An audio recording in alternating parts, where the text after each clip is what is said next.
Então, nós vamos apresentar o Teatro Barroco, e eu e a Sofia. Então, é isso.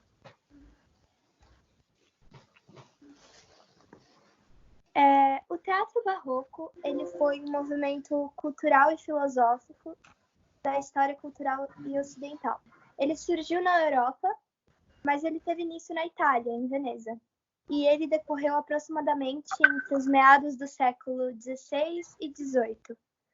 Foi nessa época que o teatro se tornou extravagante, com luxo e pompa, tanto no figurino quanto no teatro em si. O estilo do barroco ele era incomum para a época, porque muitas vezes essa extravagância era considerada vulgar, devido às pessoas da época, elas não aceitavam muito bem esse tipo de teatro. Mas, aos poucos, ele foi mudando e as pessoas foram aceitando mais. Os temas de peça do teatro, eles se tornaram menos focados na religião, principalmente mais focados nas interações e descobertas da humanidade, por causa desse todo rompimento da igreja com o teatro. Então, é isso. Em geral, o que é isso.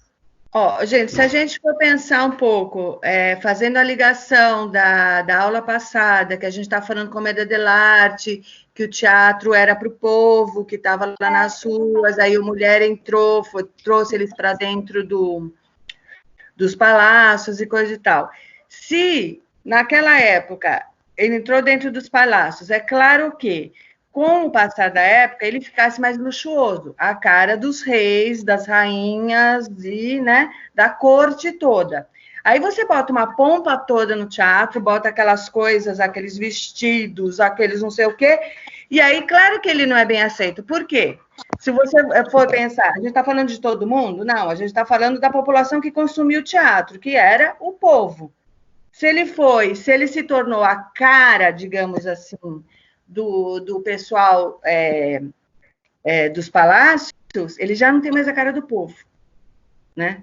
Então, veja, aquilo que a gente falou na aula passada, da esperteza de levar o teatro para dentro dos palácios, que eles queriam olhar e perceber o que está acontecendo aqui. Deixa aqui dentro, não deixa lá fora nas carroças, não, para entender o que é. Eles entenderam, se apropriaram e botaram luxo. Então, a gente tem que ver essa coisa vistosa, né? Porque era a cara das pessoas do palácio, né? Vai, vamos lá. Tá, o próximo. Pronto. Agora eu vou falar um pouco sobre as características do teatro, que desde sua origem lá na Itália, ele possuía um desvio em relação à ordem pré-estabelecida do modo de fazer teatro. Ou seja, a fórmula de fazer teatro muda, porque como estava acontecendo esse rompimento da igreja com o teatro, os dramaturgos e os atores de peças, eles conseguiram conquistar uma liberdade maior para fazer as suas peças. Então, isso acabou deixando as peças com alguns temas como a razão, as críticas sociais, a concepção do homem ao mundo, que eram temas que não eram muito focados naquela época, mas que começaram a ser focados mais no teatro. Então, os personagens, os atores, eles, diferentemente, né, do teatro renascentista, que eles tinham umas características fixas de cada personagem, eles vão poder criar uma forma diferente de fazer os seus personagens, porque cada ator possui o seu próprio jeito de atuar. Então, isso vai mudar um pouco o jeito de fazer, de interpretar, em geral. Vai ter bastante falas roteirizadas, o que antes não existia, né? Por causa que a maioria das peças antes eram mais eles improvisavam mais, então eles não possuíam falas muito estabelecidas, e agora vai ter bastante. Mesmo assim, vai ter algumas heranças do teatro renascentista, que é as metáforas e as rimas, que vão ainda continuar nesse tipo de teatro, então essa fala cantadinha vai continuar, além da extravagância, né, que vai crescer cada vez mais. Então, os personagens, eles possuem uma característica mais humana nesse tipo de teatro. Então, a postura do mais simples gesto dos personagens no palco, eles tinham que ser pensados. Porque como agora eles tinham um tempo maior de ensaio e eles decoravam as falas, eles podiam pensar mais em cada gesto para deixar tudo mais humano e distrair o público das coisas violentas que estavam acontecendo na época. Porque assim, o público se identificava com o personagem e se identificava com a história, o que distraía eles e, tipo, eles refletiam também do que estava acontecendo. Então, era bastante importante isso para a época. Então, a gente começa a ver o ator pensando no que aquele personagem sentia. Nada próximo ao que a gente faz hoje. Mas a gente começa eles começam a entender o que tem debaixo desse personagem, que ele não é oco, ele sente como a gente, né? Agora, nessa abundância de metáforas e rimas que a gente coloca aí, para a gente é muito esquisito. Nós não falamos assim. Mas eu acredito que para a época era tranquilo. Né? Era natural, acontecia, tipo, era normal para eles na época. Era assim que o teatro era feito. Daí. Bom, posso passar? Pode. Passa. Tá bom, sobre as peças. As peças agora, como já tinha começado no período renascentista, elas são apresentadas em lugares fixos, e aí por isso a gente tem o início das companhias de teatro. E aí também surgem os próprios teatros em si, que tinham uma construção muito parecida com as instalagens daquele período, que eram onde normalmente se apresentava. Como eram as construções? Elas pareciam muito com a escola, na verdade. Elas eram uma construção e aí bem no meio tinha um pátio, que dava para os 4 cantos. Você colocou foto, não foi, Sofia? Tem uma foto, não tem? Tem depois. Eu primeiro explico e depois passo a foto.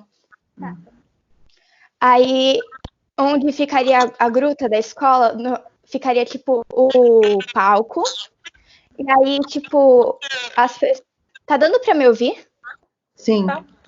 Ok. Aí, tipo, o povo, assim, o ingresso mais barato seria o pátio, que é onde as pessoas mais simples assistiam. E aí, tipo, tinha... Não era bem camarote, mas tinha uns lugares onde as pessoas pagavam mais caro para assistir, que era, tipo, nas paredes que tinha lugar. Tipo, não na parede, mas, tipo, nas varandinhas. Igual o Ark, literalmente. Deu para entender? Uhum. Sim, é que o pessoal tá de microfone fechado para não atrapalhar você. Deu. Ok. É que eu fico ouvindo ruído, aí eu não sei se vocês também estão ouvindo.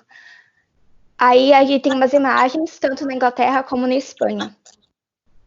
Que era muito parecido. Então, alguns de vocês que já foram para a Inglaterra, não sei se vocês foram visitar, porque hoje em dia, né, a gente tem o globo levantado lá, né, o que seria o globo. Eles pegaram realmente as medidas, como era o teatro de Shakespeare, que é esse do lado esquerdo aqui, e essa fotografia, pelo que eu estou vendo aqui, ela é nova. Ela não é, claro, fotografia de época, porque a gente não tem fotografia naquela época.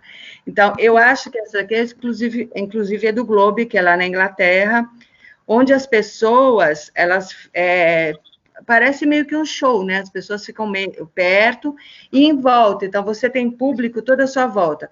O que muda nessa estrutura? O jeito de atuar. O jeito de atuar é de todos os lados, né? Você não tem só a sua frente, você tem a plateia de todos os lados. Então, você tem que transitar de uma maneira que todo mundo te veja e ouça. Outra coisa, aqui a gente está vendo tudo muito lindo, maravilhoso, as pessoas sentadas, porque é no dia de hoje. Agora, na época, as pessoas iam com galinha, pato, papagaio, tudo lá, né? Imagine o povo daquela época entrava com tudo. Eles comiam, eles bebiam, eles riam, eles andavam, era uma coisa, né? Uma festa aquele negócio. Não eram pessoas bonitinhas sentadinhas aí, tá? Tá, eu vou passar agora. Foi. Isso, gente, ó, a gente tem, quando vocês ouviram falar, é palco elisabetano. Vocês já pensaram nisso? Vocês já ouviram falar esse termo? Palco elisabetano? Não muito, mas... Uhum. Eu nunca ouvi. Então, palco elisabetano. Palco elisabetano. Os tipos de palco que a gente tem. Palco italiano é aquele que a gente conhece, o nosso, de hoje em dia, a plateia na frente. Palco elisabetano é aquele palco onde é a arena.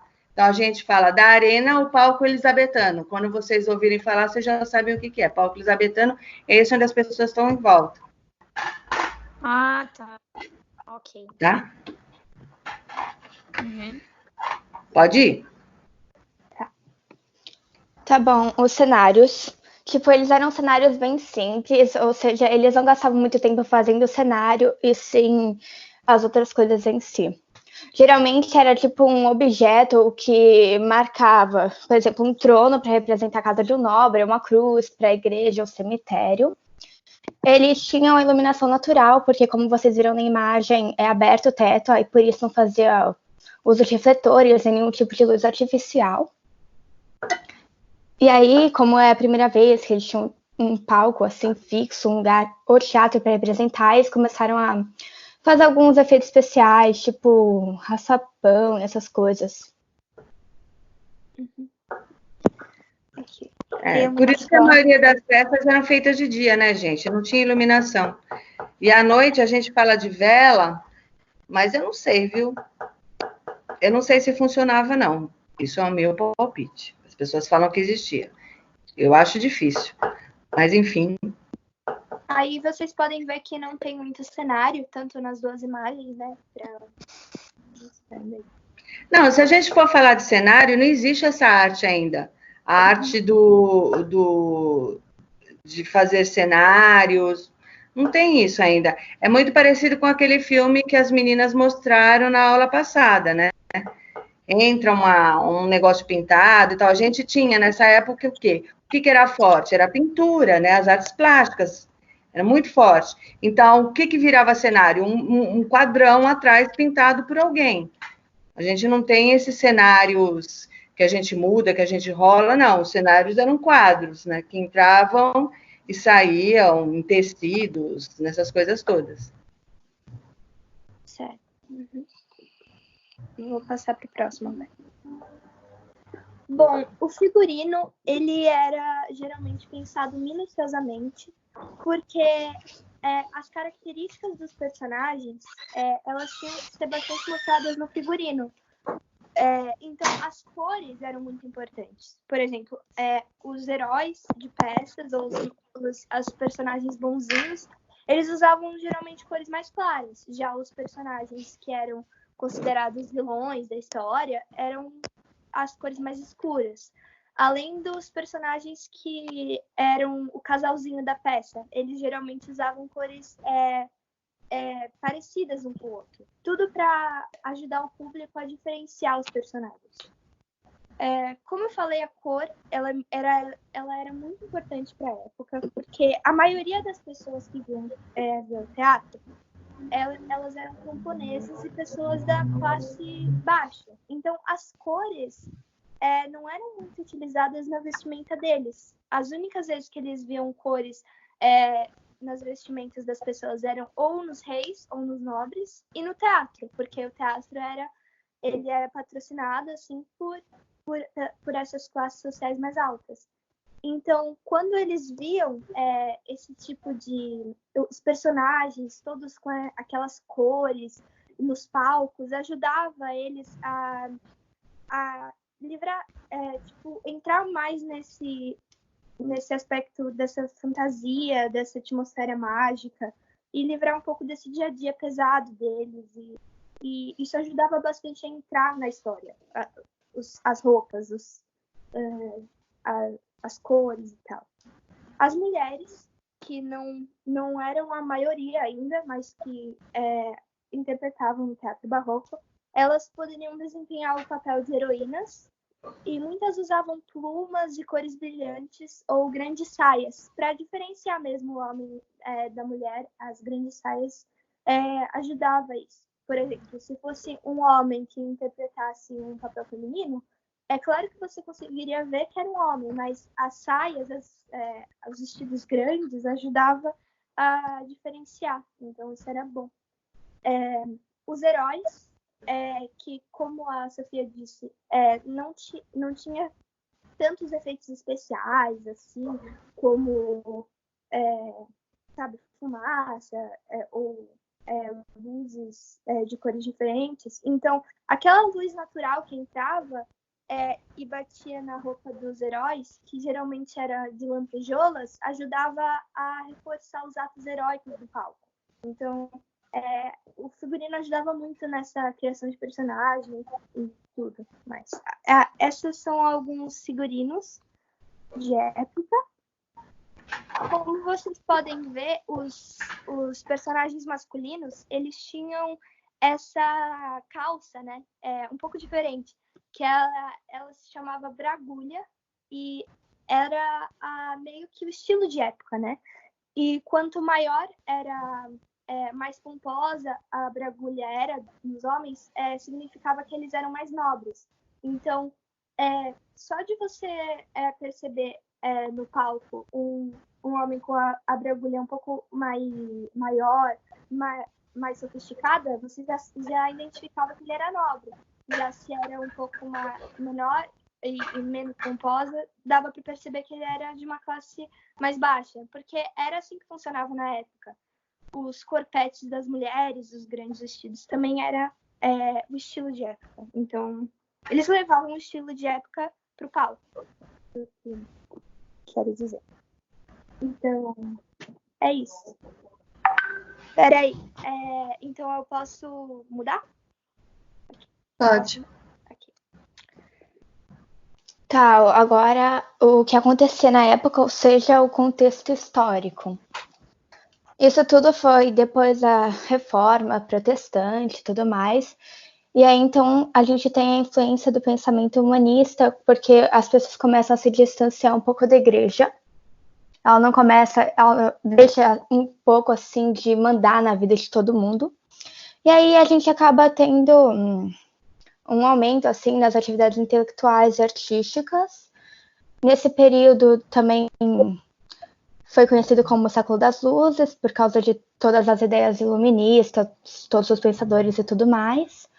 E a gente também teve a Revolução Francesa e Industrial, que marcaram bastante aquele período, que, no caso, ficou entre a Idade Moderna e a Idade Contemporânea. Tá, posso mudar? Pode. Vou mudar. Agora a gente vai falar um pouco sobre os dramaturgos famosos daquela época. Então, a gente escolheu 3 deles, né? Como o teatro barroco, ele produziu alguns dos maiores dramaturgos e um dos maiores e mais respeitados dramaturgos do mundo, a gente escolheu entre eles o William Shakespeare, da Inglaterra, o Lope de Vega, da Espanha, e o Pierre De Vega. De Vega, desculpa. E o Pierre Corneille, da França, que escreveram peças sobre a política, o universo, a decadência da vida privada, e fundamentaram a base desse tipo de teatro barroco. Então, agora a gente vai falar um pouquinho, algumas características sobre eles. Opa, foi. Bom, o Lope de Vega, ele foi um dramaturgo e autor de peças teatrais e poeta espanhol. Ele fundou a comédia espanhola e ele é um dos maiores autores da literatura universal. O seu principal gênero era a comédia, né? e ele retratou em suas peças aspectos da vida cotidiana, né, da Espanha nas primeiras décadas do século XVII. Nesse sentido, ele escreveu comédias de memórias e tradições históricas espanholas. Ele gostava de misturar o cômico com o trágico, o que era muito comum nessa época, a mistura de gêneros teatrais. Mas considerado menor, né? Tudo que a gente tem comédia é considerado menor. Agora, Lope de Vega é um grande dramaturgo,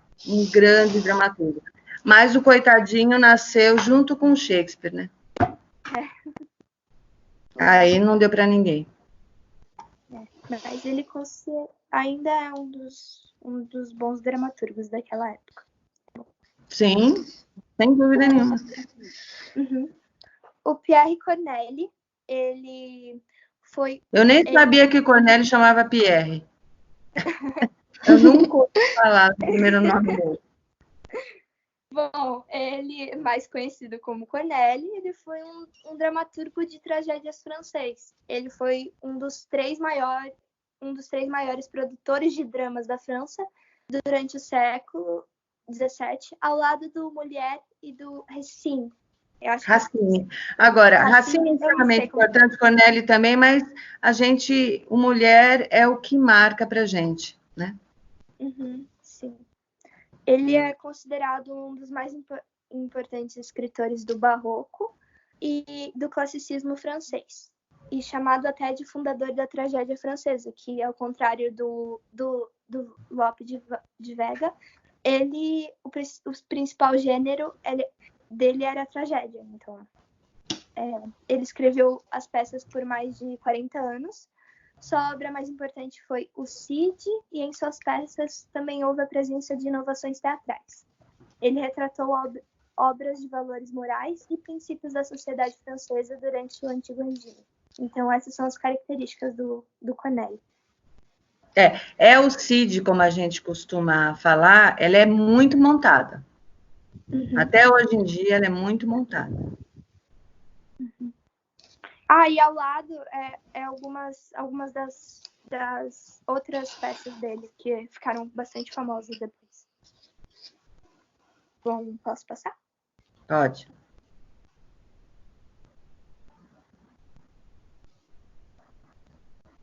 Chegou. Ok.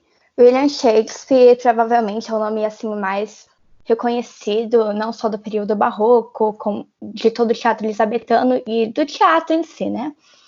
Ele foi um poeta, um dramaturgo e um autor inglês. Ele se estabeleceu em Londres, onde ele dirigiu uma companhia dramática, que foi basicamente assim que ele estabeleceu o seu renome na história. Ele escrevia textos, mas não para publicar, e sim para serem apresentados pela sua companhia. Ele escreveu dos três gêneros, a comédia, a tragédia e histórico. As comédias, geralmente com um final feliz, e elas traziam um assunto meio sério, só que de uma forma leve. As tragédias, elas geralmente tinham um final, assim, pessimista, mas às vezes com um pingo de esperança no final, tipo em Macbeth. E aí, o histórico, que geralmente, era o nome de algum rei, alguma coisa assim. E aí, tratava de coisas, abordava o caráter humano, sabe? Força, fraqueza, sabedoria, ignorância, bondade, maldade. Pode passar para o próximo. E aí, na Inglaterra, a gente tinha um nome específico para esse teatro, que era Teatro Elisabetano, em homenagem à Rainha Elizabeth, daquele período, né? O teatro barroco, ele também foi conhecido como o período de ouro, assim, tanto na Inglaterra como na Espanha, para falar a verdade. A Inglaterra, ela possuía, assim, 3 teatros, e o teatro, ele acabou se tornando bastante importante para a vida da cidade. Ele tinha, assim, o seu prestígio e, ele era muito frequentado pelas pessoas em si, mas ao mesmo tempo também tinha um certo preconceito. E, tipo, ele, tecnicamente, ele nem era permitido pelos, ai, como é que era o nome? Pelos nobres, né? Não pelos nobres, mas, tipo, não é bem polícia, mas um negócio assim, desculpa, eu esqueci a palavra. E aí, por isso que ele ficava na parte sul, que era mais afastada, onde não tinha esse controle todo. Tá, vou passar agora. E aí tem as adaptações para o cinema, que foram feitas não só adaptações em homenagem à vida do autor, como a gente tem as duas primeiras, que é o Lope e o Shakespeare, e essa última, que, droga, eu não consigo ler porque tá em cima, mas essa com a capa azul, que são em homenagem ao Cornélio. E aí a gente tem também a adaptação das peças em si. Aí tem Hamlet, Romeu e Julieta, Megera Domada, tem várias outras também. Mas só para mostrar o destaque que tem, tipo, não só naquela época, mas que continuou tendo nos vários anos seguintes e até hoje.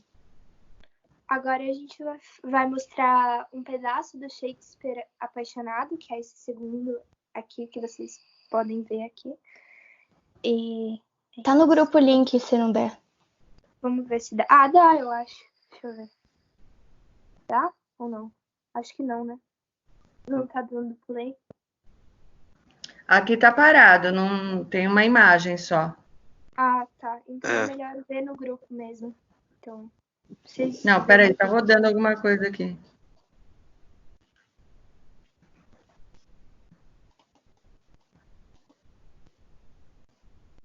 Tá carregando, mas eu não sei o que é. Tá, só para ter uma contextualizada desse vídeo, é quando o Shakespeare ele apresenta pela primeira vez o Romeu e Julieta. Então, as expressões do público, né, são tipo bem eles meio que não estão acostumados com esse tipo de peça, né? Então são bem espantosos, assim, e esse tipo de peça que fazia na época. Então, tá rodando, aqui tá rodando e não. Tá, então não tá melhor... indo. A gente tá no grupo, então. Você botou lá no WhatsApp? Eu mandei no. Eu mando no 2019 também? Manda, porque não sei se tem gente aí, eu não olhei. Ok, eu já vou mandar. mandei no grupo. Então tá.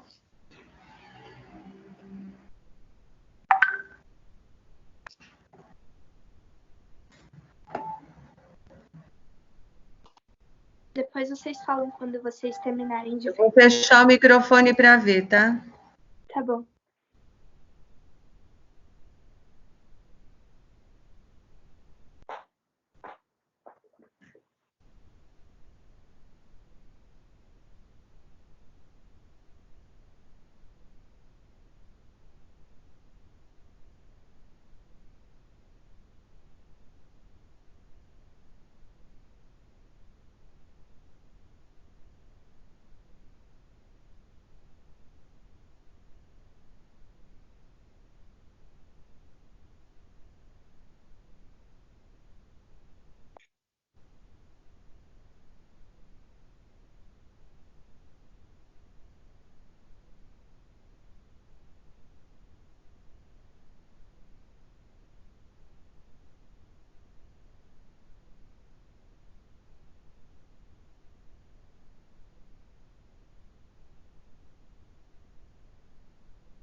Eu vi, tá? Tô esperando aqui vocês.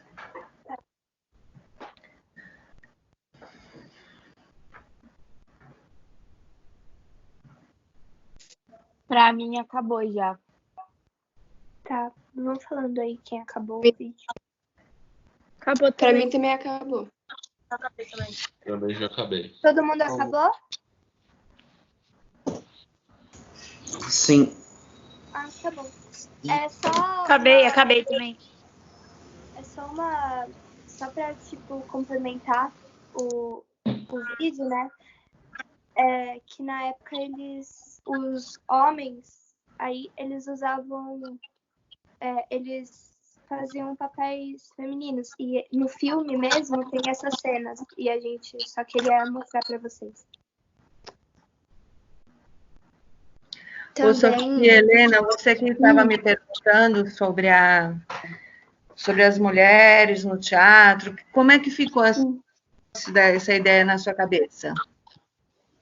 Que, tipo, a maioria dos papéis femininos eram interpretados por homens, porque eles eram a maioria, mas ainda assim tinha algumas poucas mulheres no teatro, e aí elas interpretavam alguns personagens femininos. Então, uma peça tinha nos personagens femininos tanto homens como uma outra mulher, com sorte, ou só homens mesmo. Essa é a ideia que eu tenho. Na época, no filme Shakespeare Apaixonado, que é essa cena do filme, dá pra ver bastante que era proibido mulheres interpretarem no palco.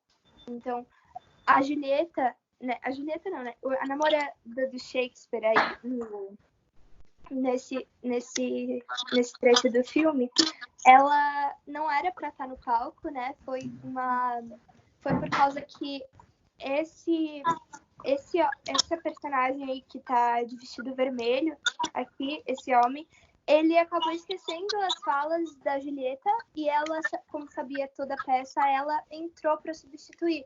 Mas, na verdade, era para ser um homem para interpretar a Julieta.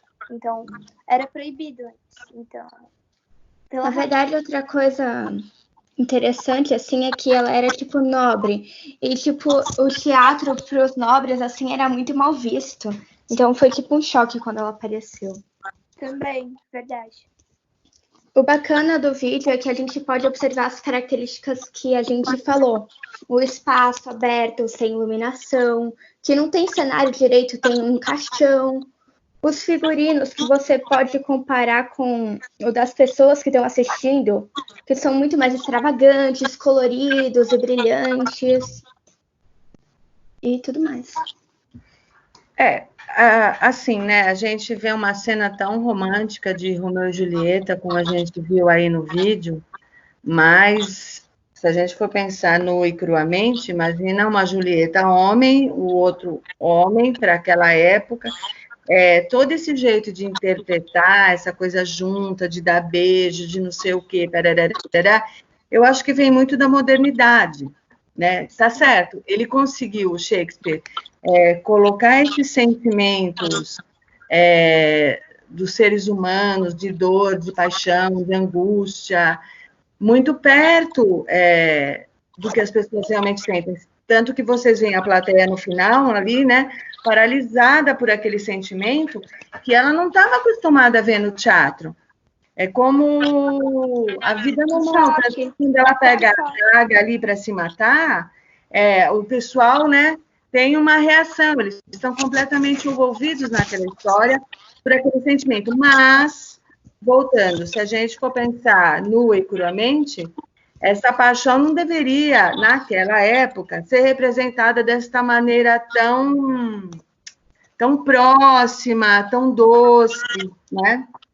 Então, eu acho sim, acho não, tenho certeza, que ele despertou esses sentimentos todos do ser humano, mas esse jeito de interpretar, que às vezes eles colocam aí, eu duvido, né? Eu acho que tinha um certo distanciamento ainda. Eu acho que essa maneira de interpretar é muito mais próxima à nossa, agora, para quem for interpretar Romeu e Julieta agora. Agora, uma pergunta para todos vocês, né? Esse cara, esse cara, né, amigo meu, Shakespeare. Esse cara atravessou anos, séculos. Ele atravessou e ele está vivo, né? Eu não consigo pensar em algum ano da minha existência que eu não tenha visto Shakespeare sendo montado sempre, né? Sim, Então, não é um cara que é montado às vezes, de vez em quando, ele é montado sempre. Por que vocês acham, todos vocês, que ele sobrevive? Porque vamos pensar que é uma linguagem difícil, né? Tem muita gente que acha chato, não sei o quê, mas conhece. Você fala para uma criança, sei lá, de 10 anos de idade, você pode falar Shakespeare, ela não sabe quem é. Aí você fala Romeu e Julieta, ela sabe quem é. Ela sabe quem é o Romeu e Julieta. Então, por que vocês acham que ele resiste ao tempo? É porque mesmo que ele tenha escrito peças muito anos atrás, ele ainda, as peças têm temas atuais. E daí, por isso, ele... Atemporal. Atemporal. Eu acho que é algo ligado pelo sentimento. Então, tipo, o sentimento sempre vai ser atemporal. As pessoas sempre vão sentir amor, sempre vão sentir ódio, sempre vão sentir tudo. E ele é o primeiro que jogou isso, sabe? Como em Romeu e Julieta, esse amor, assim, forte, assim, um sentimento mais verdadeiro. Por isso que eu acho que é proibido, por isso que eu acho que virou atemporal. Eu acho que é porque ele fala das coisas humanas. Então, tipo, o amor, a morte, tipo, o ciúme, vingança. Eu acho que ele foi o primeiro a mexer com os sentimentos humanos. Mudam, né? Então, tipo, mesmo que a gente fala, não, eu sou super de boa, todo mundo sente no fundo um ciúme, todo mundo sente uma vontade de se vingar de alguém. Eu acho que isso meio que instiga a plateia, isso que faz ele estar vivo ainda. Acho que é isso. É isso mesmo. E ele fala do sentimento, por exemplo, eu falo sempre isso, né? Qual a mulher apaixonada que não gostaria de ouvir do seu Romeu, da sacada, todas as coisas que o Romeu fala para ela? A gente pode achar brega, a gente pode falar que não, a gente pode falar que é amor ridículo, que é amor meloso, pelo amor de Deus, isso não existe, Deus me livre, mas se acontecesse, né, seria a melhor coisa da vida e ia estar no Instagram de todo mundo, né? Então as pessoas querem. Do mesmo jeito que a gente vê no Hamlet, quando ele descobre que a mãe e o tio assassinaram o pai, a raiva e o ódio que ele sente, a trama toda. Quem já não passou por uma raiva, por uma tristeza, uma decepção muito forte, que foi tomado dessa raiva e desse ódio e pensou essas coisas horrorosas e jamais falou, né? Porque a gente tem um bom senso, porque a gente tem caráter, e não falou, mas aquele cara lá falou por mim, nossa, eu já senti isso aí, e ele conseguiu expressar de uma maneira tão pesada, mas de uma maneira que eu pudesse entender como foi grande aquele sentimento de raiva que eu fui possuído um dia, né? Então, assim, ele é genial. E, meninas, qual que é a proposta de vocês agora para a parte prática? Então, a gente ia pegar uma cena de Shakespeare, da Princesa Domada, do Romeu e Julieta e do Hamlet, porque são peças diferentes e a gente gostaria de pegar uma cena de cada uma para fazer. Mas aí você vai fazer o quê? Porque é difícil decorar na hora, né? Vocês vão fazer o quê? Então, vai ser uma leitura dramática? Eu acho que sim. A gente pensou nisso. É que tem algumas adaptações também das peças, daí a gente estava pensando em pegar alguma. Entendi. Olha, a gente vai tentar, não é fácil fazer leitura dramática de Shakespeare, mas a gente vai tentar. Eu acho que, assim, quando vocês forem dar a cena para as pessoas, eu acho que vale a pena vocês falarem um resuminho da história, porque nem todo mundo conhece a história total para que ela possa se encaixar naquele papel. Outra coisa, o que eu aconselho a todos vocês? Eu preciso ver se... Ô, Laura, você sabe se eu baixei no YouTube o nosso QTY? Se você baixou o nosso TY, Nosso QTY, essa do... deixa eu ver se eu publiquei isso. Eu acho O nosso que QTY sim. não tem no YouTube, sim, eu vi. Não tem? Tem, sim. A Mari falou que tem.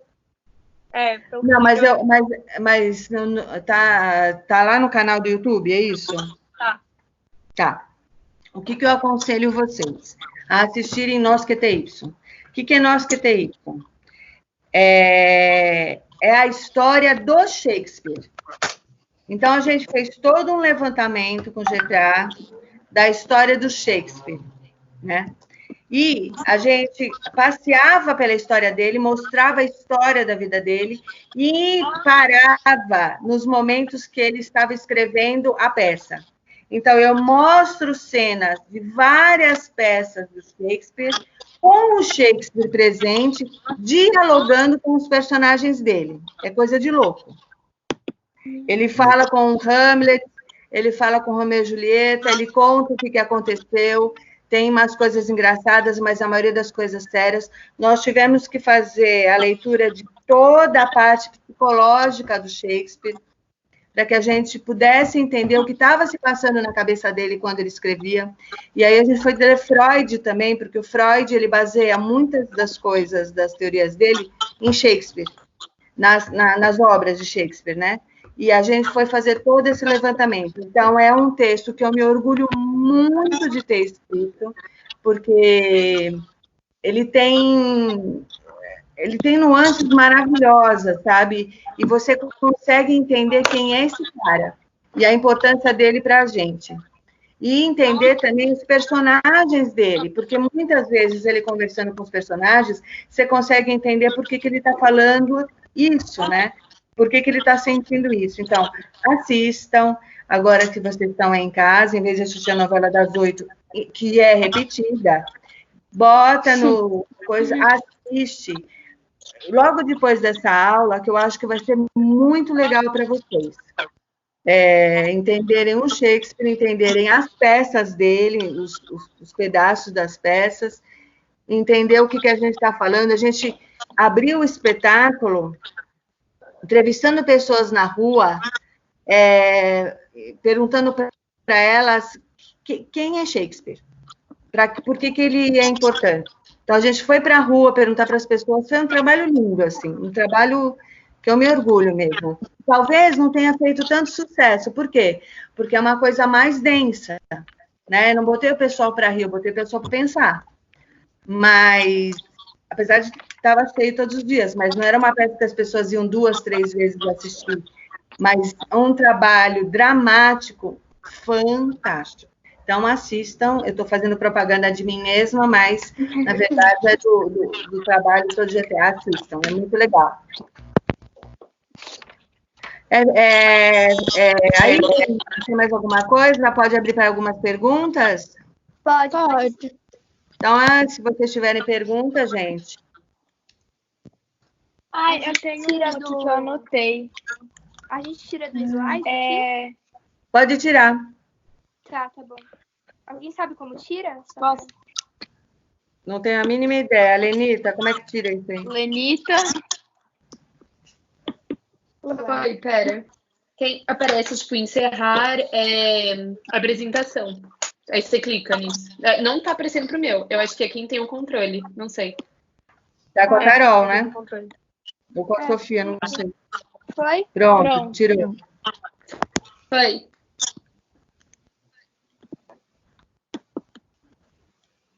Quem ia perguntar? Eu ia falar que eu anotei aqui. Por que eles desenvolveram o figurino antes de desenvolver o cenário? Eu não entendi isso. Porque tipo, a Marlene Mora falou, o cenário não era... É porque não era, como a Marlene disse, tipo, o cenário não era uma arte que era feita antes. Era mais o figurino que era feito. Então, tipo, era uma coisa que eles não eram acostumados a fazer o cenário das peças, então... É isso. Gente, eu acho que é bem simples assim, né? Figurino, que a gente tem ideia de hoje do figurino, é ideia agora, nova, certo? É contemporâneo. Coloca na cabeça que a ideia de figurino deles era uma roupa. Se você olhar que é uma roupa um pouco que brilha mais, mas era uma roupa igual as pessoas que estavam lá assistindo eles. Os vestidões, que pra gente é muito esquisito hoje em dia, as pessoas estavam lá na plateia com o mesmo vestidão, né? Então, era roupa. Entendi. Então, aí eles só botavam talvez uma cor a mais naquela roupa, ponto. Vou botar o herói brilhando um pouquinho a mais, para ele aparecer na luz do dia e brilhar mais. Só isso. O cenário, é o que eu falei, no que eles se baseavam? Nas artes plásticas, que é o que eles tinham de forte. Eles reproduziam aquilo que eles tinham, né? Não existia a arte da cenografia que a gente tem hoje. Né? A cenografia nada mais era que uma coisa pintada, então era muito próximo do que eles tinham na real. Sim. Ah, então foi meio que sem querer que eles conseguiram figurinos tipo, tão bonitos, que pra gente é tão bonito, assim. É porque era roupa. Então, mas é bonito porque ele usava no dia a dia. Era patrocinado pelos nobres da época. Então, eles meio que forneciam um pouco disso. Ah, tá. Mas, Laura, os figurinos que eles usavam na época, eles, tipo, eram roupa normal. Então, por exemplo, eu tô de regata e calça legging. Naquela época, o pessoal usava no palco a mesma roupa que usava fora do palco. Então, não é que eles desenvolveram o figurino porque eles queriam desenvolver o figurino. Não estavam pensando nisso. Tipo, a Julieta é uma garota rica. Ela precisa de uma roupa de garota rica. Eles não estavam muito pensando nessa parte. Eles só pegaram uma roupa que a Julieta usaria normalmente. Porque eram teatros, tipo, que representavam a própria época. Então, era mais fácil conseguir figurinos do que, por exemplo, se a gente fosse representar Shakespeare agora, a gente ia procurar uma roupa daquela época, que não é mais comum pra gente usar. Por isso que ia ser mais difícil, ia demorar mais, ia dar mais trabalho. Mas pra época, como era uma coisa que todo mundo usava, era normal, era a moda da época, era fácil de achar aquilo. Então, isso. Entendi. Que mais, gente? Marlene. Sim. É mais uma dúvida sobre aquele negócio dos homens interpretarem papéis de mulheres. Você falou que, tipo, por serem dois homens, sei lá, fazendo Romeu e Julieta, que não tinha tanta proximidade e tal. Mas as pessoas não achavam estranho ver dois homens, um homem fantasiado de mulher? Eles não achavam isso mais estranho do que, tipo, uma mulher no palco? Então, né, as mulheres não serviam para nada, na verdade, né? Eu não preciso explicar para vocês estudam história, vocês sabem melhor do que eu, né? Que eram extremamente desprezadas. E se você for pensar no estilo de arte, colocar um homem para fazer o papel era muito mais interessante, porque ele estava sendo representado por uma figura masculina, né? Então, ele tinha essa importância e ele conseguia representar uma mulher, ele conseguia representar um homem, ele conseguia representar um cachorro, ele conseguia representar qualquer outra coisa. O homem consegue, a mulher não consegue. Nem para isso ela serve. Né? Eu também acho. Agora, essa estranheza que você coloca, não sei dizer, eu acho que fica muito no nosso pensamento. É o que eu falei, eu acho que tem um distanciamento maior do que as pessoas mostram Romeu e Julieta, né? Eu acho Deveria ter, né? Eu acho que, na verdade, tipo, como era considerado arte, assim, tipo, eles punham, não é que eles sentem atração pelo outro, não, é uma arte, uma história. Tipo, eu acho que eles viam assim também. Eles viam, é arte, então pode, então tá tudo bem. Acho que era assim também. A arte, eu acho que era sempre, tipo, era sempre feita por um homem, seja arte plástica ou seja o teatro. Então, tipo, não tinha muita diferença, assim. Era só porque tinha que ser um homem ali, entendeu? Sim, sim. Se a gente for pensar nas artes plásticas, nessa época, vocês sabem melhor que eu, a gente tem alguma representatividade feminina? Não me lembro. Não que eu me lembre. Artes Tipo, plásticas. era tudo dominado por homens, entendeu? Os homens que trabalhavam, independente de qualquer coisa, se for arte plástica, se for, sei lá, teatro, era sempre um homem lá, entendeu? Tipo, Marlene, sempre eu acho tinha que que ser o homem. Eu acho que se a mulher começava a pintar muito bonita, ela era bruxa. Tipo, Ela era muito esperta, vai pra fogueira. Tanto é que eu li um negocinho sobre o Leonardo da Vinci que falava que o Leonardo da Vinci ele era gay, né? E ele tinha vários casos com outros homens também. Só que ele também tinha casos com mulheres. E, tipo, uma das mulheres que ele teve um caso, ela tipo, ajudou ele numa obra, assim. Mas eu não lembro qual que obra que era. Mas, tipo, ela ajudou ele, mas ele não contou pra ninguém, nem ela, porque senão ela ia pra fogueira, alguma coisa assim. Gente, tem na Netflix a história é Mary Eller, a que escreveu Frankenstein. Ah, sim. É Mary Eller? É Shelley. Isso. Assistam. Vocês vão ver o drama dela, porque ela escreveu o livro foi lançado pelo marido, o marido ficou famoso. E ela, muitos anos, e depois que ela conseguiu que o livro fosse assinado por ela. Veja a saga. Frankenstein era depois, né? Frankenstein era tipo 1800, então do barroco pro Frankenstein, tipo, dá pra ver que não evoluiu muito, assim, tipo, então no teatro é a mesma coisa. Com certeza a mesma coisa. Tem alguma apostila, eu não lembro onde eu li isso, em algum lugar, uma apostila, eu estava lendo um pouco sobre isso, disse que na época da mulher tinha uma mulher, tem até o nome dela, uma mulher, que ousou subir no palco. E ela era disputadíssima pelas pessoas do teatro para poder fazer as peças, porque nenhuma mulher tinha coragem de fazer isso. Tanto que a gente vê que até hoje, né, a gente vê, por exemplo, na época da Paulina Sanchada, tudo, quem faz teatro, mulher que faz teatro é prostituta, gente. Né? Meu pai, por exemplo, tinha muito essa ideia. Eu sou bem mais velha que os pais de vocês, eu tenho 52. Então, lá atrás, quando eu comecei a fazer teatro, meu pai já achava um absurdo. Como assim fazer teatro? Você era produtora, trabalhava no SBT, você vai largar tudo para fazer teatro? Não. Isso é lugar de gente, sabe? E a gente tem essa ideia hoje. Se a gente for pensar, né? Vocês mesmos. O que você vai fazer? Faculdade do quê? Arte. Seja cinema, seja teatro, seja as classes. O pai desmaia no meio da sala, né? Então, a gente tem isso ainda até hoje. A gente não saiu disso ainda, né? É muito difícil. A mulher é discriminada, a arte é discriminada. Tanto que no cinema, tipo, 2% dos diretores são mulheres. Então, assim, dá pra ver até isso hoje. Tipo, Sofia vai fazer parte desse 2%. Mereço, espero. Mas tipo, no Oscar, na verdade, acho que nenhuma foi indicada como mulher, tipo, pra direção, assim, melhor direção. Todos são homens. Se perceber, todo ano é homem. No Oscar, eles criticaram isso, os apresentadores. A arte, acho que por causa desse histórico, sempre foi uma coisa machista, assim, dominada por homens. Então, tem algumas áreas que já estão sendo desconstruídas por isso, mas tipo, ainda é muito forte até hoje na sociedade. Sim.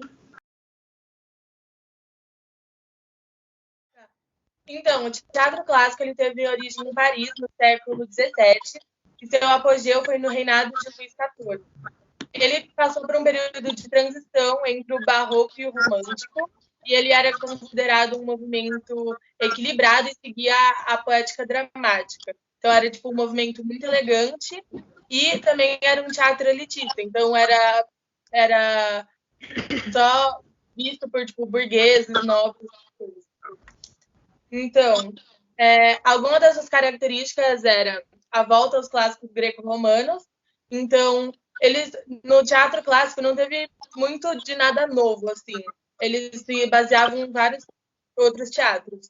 Aí, as tragédias, elas tinham 5 atos, sendo que no terceiro havia algum conflito, e as comédias tinham 3 atos. Eles usavam versos alexandrinos, que se eu não me engano, é o segundo verso mais longo em negócio isométrico, alguma coisa assim. E aí as peças elas precisavam ter financiamento de um rei para se apresentar e elas precisavam de autorização para serem apresentadas. Não tinha nudez nas cenas. Bom, gente, vamos falar um pouquinho da poética de Aristóteles. como o nome do teatro já diz, teatro clássico, ele também pegava muito o conceito da antiguidade clássica, né? Então, assim, na Grécia Antiga. Então, a grande maioria dos autores clássicos, de peças clássicas, elas tinham como base 4 conceitos da poética de Aristóteles, né? Que é a regra das 3 unidades, que é lugar, tempo e ação, e a verossimilhança. Então, a gente vai falar de cada um deles um pouquinho. No tempo, o que acontece? Assim, a gente está falando como se fosse uma regra, mas sempre tinha alguma exceção ou outra. Mas na grande maioria, a peça em si, ela tinha que se desenvolver em um curto espaço de tempo. Então, tipo assim, a peça não podia se passar em isso aconteceu e depois de 3 meses foi lá e aconteceu outra coisa. Não, geralmente não era assim que acontecia. Tinha que acontecer em menos de 24 horas. Porque, de acordo com Aristóteles, isso dava uma sensação de imediatismo e a plateia conseguia prestar mais atenção. Então, assim, pode acontecer também que um personagem da peça ele se refira a um acontecimento que tenha acontecido, por exemplo, 1 semana antes. Só que isso é só para contextualizar o enredo da peça. Ele não pode acontecer 3 meses antes, aí vai para 3 meses depois. Geralmente o tempo ele era bem linear, assim. O enredo ele era bem linear, ele não tinha muito vai e volta, como aconteceram em outros tempos. O lugar, assim como o tempo, ele era bem simples, assim. Ele não tinha mudança de cenário, ele não tinha vários lugares, países, cidades. Geralmente acontecia no mesmo lugar, no mesmo cenário, aconteciam as mesmas coisas. Então, por exemplo, o Tartufo, que é uma das peças que a gente vai falar mais pra frente, ele praticamente só acontecia na casa do órgão, certo? Então, assim, porque de acordo com isso, de acordo com Aristóteles, se você ficar mudando muito de cenário, isso vai levar o espectador a se distrair. Então ele não vai prestar tanta atenção na trama. Porque como a trama era o aspecto mais importante para ele, se tivesse mudança de tempo, mudança de local, o espectador vai prestar mais atenção nessas coisas do que na trama em si, do que no enredo. Tá? Não conta isso, Moura, por favor. Senão ele vai querer aplicar esse tipo de teatro. Marlene, vamos fazer peça clássica, não precisa fazer mudança de cenário? A gente tem essa explicação boa, não é verdade? Bom, e a ação, também justamente para não levar o espectador a se distrair, ela tem que ser bem clara e não podia ter muita mudança não podia mudar o fluxo de ação. Então, assim, geralmente a ação e a trama era uma coisa muito linear, acontecia no mesmo lugar, no mesmo espaço de tempo, em menos de um dia, porque justamente o foco é você prestar atenção no que está acontecendo e não se distrair com outras coisas. E a verossimilhança, assim, foi uma coisa que eu demorei um pouco para entender, porque foi a partir daí, mais ou menos, que criou aquele conceito de quarta parede que a gente fala bastante, né? Que o que está acontecendo no palco é separado do que o espectador está assistindo. Então, tem a diferença do ator, do público e do espetáculo. Porque, de acordo com o Aristóteles, a arte, ela tinha que ser uma representação da realidade. Então, assim, é uma coisa que acontece com o real, não vai aparecer, tipo, um unicórnio lá no meio. Só que tem que ser separado da plateia. Então, o que está acontecendo ali é diferente do que você está assistindo, mas, né, assim, é um pouco complexo, mas, em resumo, o que está acontecendo no palco é uma representação da realidade, mas não pode ser confundido com o que o espectador está assistindo. Então, é simples, ó. É aí que surgiu a quarta parede. Ou seja, eu me distancio daquele cara que está lá, isso aqui é só uma peça, não é a sua vida, né? Realmente colocar essa quarta parede. Certo. Aí os tipos. Vai lá. Então, tinham vários tipos de comédia. Os 2 tipos mais importantes eram tragédia e comédia. Mas tinha a comédia, e essa não obedecia às unidades aristotélicas, que a Fernanda acabou de falar, e ela tinha que ter um final ou feliz ou conflituoso, e o conteúdo deveria ser histórico. Um dos principais dramaturgos desse tipo de comédia era o Cornélio. Aí tinha a pastoral, só que não aparece muito no teatro clássico francês, pelo menos nas coisas que a gente viu, que é a aparição de magos e essas coisas. Tinha a tragédia heróica, que era constituída de personagens clássicos em contexto grego, e era típico de um herói nacional. Aí tinha as 2 principais, né, que eram a tragédia. Ela tinha a influência da poética de Aristóteles e ela voltava aos clássicos greco-romanos. ela tinha 5 atos, o terceiro era conflituoso, usava os versos alexandrinos, e destacam-se o Cornélio e o Racine. E tinha a comédia, que eram os assuntos cotidianos com sátira de grupos sociais, tipo o Molière, que era o principal desse tipo, ele criticava a burguesia, os nobres e o seu modo de vida. Aí tinha os 2 dramaturgos que a gente já citou, né, que é o Pierre Corneille, e ele é considerado o fundador assim da tragédia francesa. Ele foi um dos primeiros nomes desse teatro. Ele manteve-se fiel à regra das 3 unidades, e a sua obra mais famosa é o Lecide. Vocês estão vendo que tá complementando ou tá amarrando com o que as meninas acabaram de falar. Aí tinha o Jean Racine, que ele era considerado um rival de Molière, e todas as suas peças, tipo, os personagens e tudo, eles eram muito... tinham muita paixão, assim, então suas peças eram muito poéticas, essas coisas. E ele representava a fraqueza dos homens e enaltecia as mulheres. Bom, gente, agora sim. O Molière, ele era o principal, assim, se você fala de teatro clássico, o primeiro que tem que aparecer na sua cabeça é o Molière. Tanto que ele é citado lá no Mambembe, porque ele começou a carreira dele com o tal do teatro ambulante, porque na época também o teatro ele era mal visto, né? Então, assim, o ator ele era mal visto, e o Molière ele começou justamente com esse teatro ambulante, só que depois ele conseguiu entrar nos palácios, né? O teatro clássico ele era um teatro elitista que acontecia praticamente, por que a gente não falou do cenário? Porque ele acontecia geralmente nos palácios, era para os reis, era para a burguesia, era para a elite. E como que o Molière conseguiu chegar nisso, né? Ele conseguiu fazer com que o teatro que era tão mal visto fosse apreciado e bem visto pelos reis. Como tá falando aqui no outro slide, tá escrito assim: ele falava as grandes verdades para a nobreza através da ridicularização extrema e de maneira caricata. Então, assim, quando os personagens da peça eles são tão ridicularizados de uma maneira tão extrema que o rei que está assistindo, ele não se identifica, ele não percebe que estão falando justamente da nobreza e de coisas que ele faz. Então ele acha a graça dele mesmo sem perceber que ele está rindo dele. Então ele vai olhar para alguém, sei lá, o clero tá vendo uma peça, por exemplo, o Tartufo, que falava que o Tartufo ele era um religioso, só que ele era um religioso que ele era falso, ele realmente não era religioso de verdade. Só que como era uma coisa tão extremamente caricata e ridicularizada, que as outras pessoas assistem e não percebem que isso realmente acontece, sabe? Então, ele ficou extremamente famoso por isso, porque ele fazia comédias com esse ar satírico. Ele não criticava somente a nobreza, ele criticava, por exemplo, a corrupção da burguesia, essa falta de crença do clero. E, além dele ser ator, ele também era diretor. Inclusive, ele chegou a morrer, ele morreu em cena. Isso é uma curiosidade, né? Ele estava em cena quando ele morreu. Ele estava apresentando uma peça, ele estava lá no palco quando ele morreu no meio da peça. Ele morreu no palco.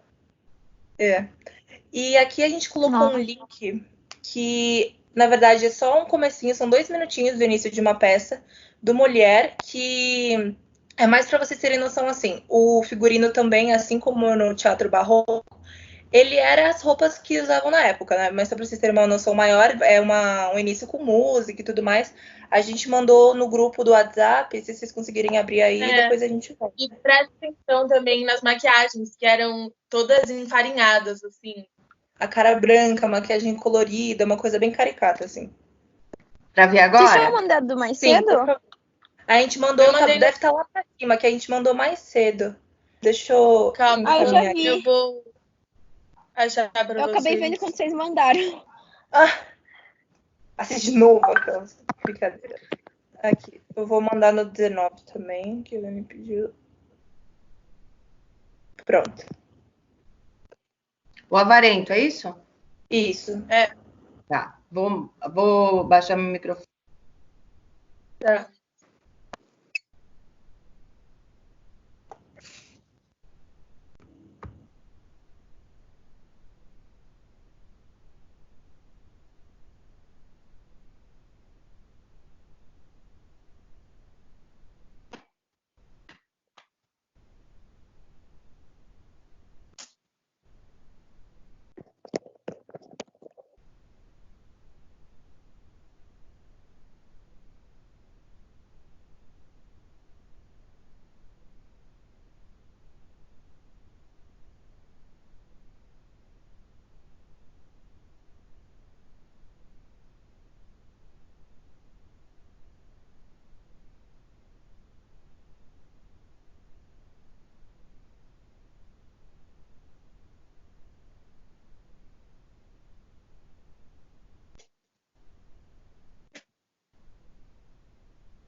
acabei já.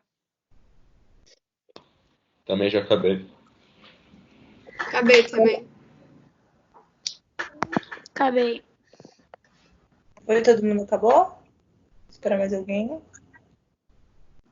Acho que a Marlene falta. Eu acabei. Acabaram? Tá bom. Ok. Agora que a gente acabou de falar a parte mais teórica, a gente vai falar um pouquinho da parte prática, né? Qual que era a ideia que a gente estava pensando? Só pra gente não ter ideia que essa peça é um musical, tá, gente? Ela não é exato. Aliás, nenhuma das peças do Mulher são musicais. É uma Ali adaptação. um dado novo que o pessoal colocou ali. Mas não tem isso na peça, né? Porque tava, tipo, o vídeo mais legalzinho que a gente achou, assim. E, tipo, pra ter mais ideia de maquiagem, cenário, essas coisas. Não, sim, dá para dar uma ideia no geral. Mas só para não ficar com a imagem que é um musical, porque parece que começa cantando e tem mais, não tem. Aí embaixo, eu montei no Arc com o pessoal do antigo 9º ano. Inclusive, a irmã do Fernando fez. Você assistiu a peça, Fernando? Era o Arvarento, né? O Avarento, é. Que no final, eu lembro que no final até eles jogavam umas moedinhas de chocolate para a plateia. Sim. Também uma coisa nossa lá que falava de dinheiro. Você tem gravado, não, né? Não, acho que não. Tá. Eu não tenho também. Tá, pode continuar, gente. Tá, então, qual que era a ideia da nossa proposta prática, né? Antes desse negócio todo de aula online, a gente separou 5 grupinhos para fazer cenas curtas das peças do Mulher. A gente pegou tanto o Tartufo como o Avarento. Então, o que a gente ia fazer a princípio? A gente ia pegar esses trechos dessas cenas, mandar no grupo de WhatsApp com os grupos já separados. A grande maioria dos grupos já, tipo, desses grupos das peças mesmo, dos teatros. E a gente já ia deixar mais ou menos assim, a gente ia mandar com antecedência para as pessoas já terem noção da cena deles, já ia separar quem ia fazer que personagem, para a gente não perder tanto tempo na aula de decorar texto, precisa decorar texto, ficar com o texto na mão. Mas como a gente não tem isso por enquanto, se a gente for fazer depois, né, a gente vai explicar um pouquinho de cada peça, do Tartufo e do Avarento, para ter mais uma noção de enredo. Tá. Então, nos slides, a gente colocou só um trecho pequeno, tipo, de resumo de cada um, porque os resumos que eu achei na internet estavam muito longos. Mas aí, quem quiser ler o resumo completo mesmo, tá no link. Aí, tá. No Avarento, o personagem tem o Harpagão, e ele é um cara muito rico, e ele tem o maior pavor dele é que roubem a arca de ouro que ele enterrou no jardim. Ele tem 2 filhos, o Cleante e a Elise. O empregado dele, que é o Valeri, ele é apaixonado pela Elise, só que ele é um criado, né? E o Harpagão, ele é nobre, assim, tipo, ele é rico. Só que o Valeri, ele tem certeza que ele era nobre, só que ele, tipo, se perdeu da família, assim. Aí, ele sempre tenta conseguir, tipo, ele é muito puxa-saco do Harpagão para tentar conseguir sua bênção, assim, para se casar com Elise. E aí tem o Cleante, que ele é apaixonado pela Mariane. Só que a Mariane também é pobre e órfã. Só que o Harpagão, que é o pai do Cleante, ele também tá apaixonado pela Mariane. Então, assim, só que nenhum dos dois sabem que os dois são apaixonados por ela. Aí, nisso, o Harpagão, ele casa a Elise com o Anselmo, que é um ricaço, tipo, ele tem 50 anos e ele, tipo, fez um casamento meio arranjado. Só que a Elise, ela falou com o Valério, e ela falou, tipo, não, a gente pode fugir, a gente pode fazer qualquer coisa, mas eu não vou me casar com ele. E aí, tipo, eu não sei, tá ficando confuso? Não, tá, eu tô entendendo porque eu conheço muito bem a história, mas eu acho que para as pessoas estão entendendo que são muito detalhes. E também acho que se a gente vai usar isso na parte prática, você vai falar hoje, quando voltar lá, ninguém vai lembrar de mais nada. Então, eu acho que vale a pena essa parte da história retomar, ou até procurar um resumo na internet disso e talvez mandar para as pessoas lerem antes de fazer a parte prática. Vocês vão dar o avarento e qual mais para fazer? E o tartufo. Tartufo. Mas é porque, realmente, eu fui ler o avarento, né? E é muito confuso, né? Eu até fiz um esqueminha aqui, só que são muitas histórias, tipo, de personagens. É João que ama Maria, que ama José, que ama não sei quem, não sei quem, não sei quem. E aí é muita confusão, entendeu? Vendo a peça não fica confuso, mas falando fica um pouco confuso. Então, eu acho que a gente tem que ver isso depois. Era a última das duas coisas que vocês tinham para apresentar? Oi? Vocês tinham as últimas duas coisas a falar do avarento e do tartufo? Isso. Tá. Então, passa a tela do tartufo, tem? Tem. Gente, assim, Tartufo também não é uma peça muito fácil, mas em resumo, o Tartufo, ele era um religioso hipócrita, digamos assim. Ele fazia muito uso da religião, da devoção religiosa exagerada dele para tirar proveito dos outros. Então, o que acontece? Ele acaba se enganando uma pessoa muito importante na sociedade de Paris da época, que chamava Orgon, e ele caiu sob a influência do Tartufo, e o Tartufo foi meio que... ele morava com o Orgon e a família dele. E aí, o que acontece? Tem horas que o Tartufo parece mesmo tipo, ser o diretor espiritual do Orgon, assim. Ele fazia tanto exagero na devoção religiosa dele que ele acabava guiando o Orgon religiosamente e ainda fazendo proveito dele de tal maneira que, assim... muita gente em volta do Orgon percebia que ele estava sendo enganado, estava sendo manipulado pelo Tartufo.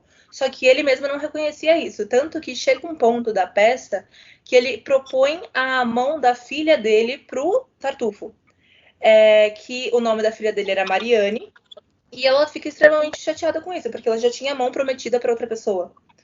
E aí, uma mulher chamada Delmire, que é a esposa do Orgon, foi então falar com o Tartufo para tentar fazer ele mudar de ideia sobre isso.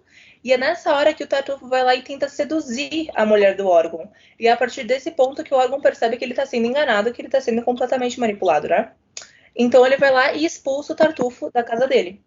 Só que quando ele expulsa o Tartufo da casa dele, ele volta a manipular o Orgon, falando que ele tinha, pelo que eu entendi, documentos de um amigo dele que fugiu. Então ele estava meio que fazendo uma chantagem, falando pro Orgon que se ele não fizesse as coisas que ele quisesse e tal, ele ia delatar, ia ficar com esses documentos do amigo dele que fugiu.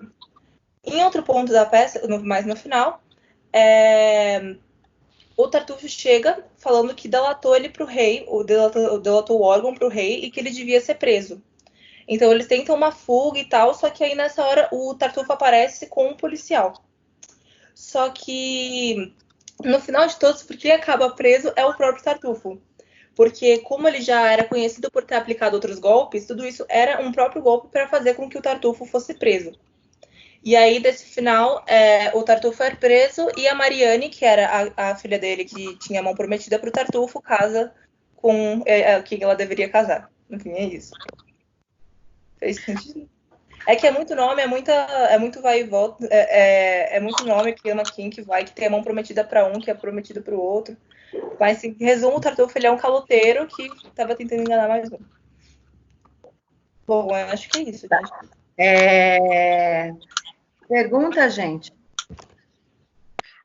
Uma coisa que eu fiquei curiosa, eu tava lendo Les Misérables, e daí apareceu várias vezes, eles mencionaram Molière, tipo, junto com vários filósofos da época, tipo, explicando, eu não sei, tipo, a Revolução Francesa, toda a treta que tava tendo naquela época, tipo, vocês sabem se tem alguma coisa a ver com a Revolução Francesa, tipo, alguma influência? Então, é porque o período do teatro clássico, ele foi entre o final do século XVII e início do XVIII, se não me engano.